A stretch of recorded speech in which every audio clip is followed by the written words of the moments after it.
Që nga 2027 hymë në renovim të pallatu, në arsye me zgjatë më shumë se 2 vite renovim komplet. Prej 50 milion.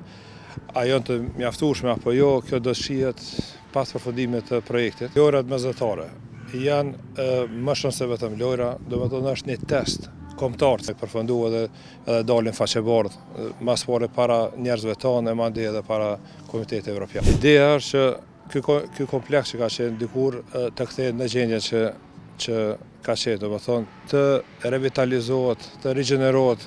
me të gjitha premisat, duke filluar edhe ato sallat e ndryshme të sporteve poshtë, edhe salla e madhe e cila është e djegur tash 20 vite dhe mendoj që kemi obligim ne si shoqëri edhe njerëz të këtij vendit që spaku ta kthejmë në atë gjendje e cila ka qenë dikur. Po sa i përket projektit, besoj që brenda 6 muaj, 1 vjet do të më u kry. Edhe domethënë brenda këtij vitit, edhe nëse jemi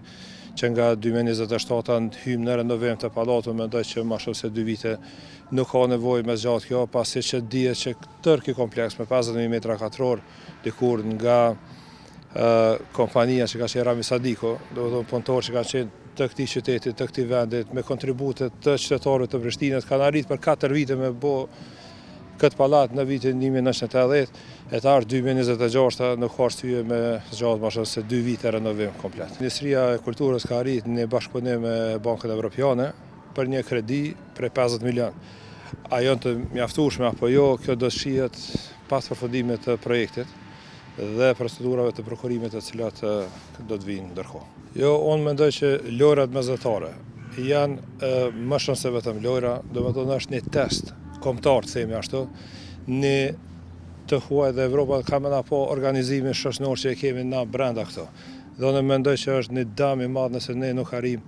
të bëjmë një bashkëpunim dinjitos, një bashkëpunim që të japim shembull jo vetëm neve këtu, po edhe të tjerëve se si punon, sepse siç e dimë, ne po shohim ndërtime të shumta këtu, mirë po këta njerëz, domethënë shqiptarët, ndërtojnë gjithandej nëpër botë, nëpër Evropë, ashtu ka qenë në kohën e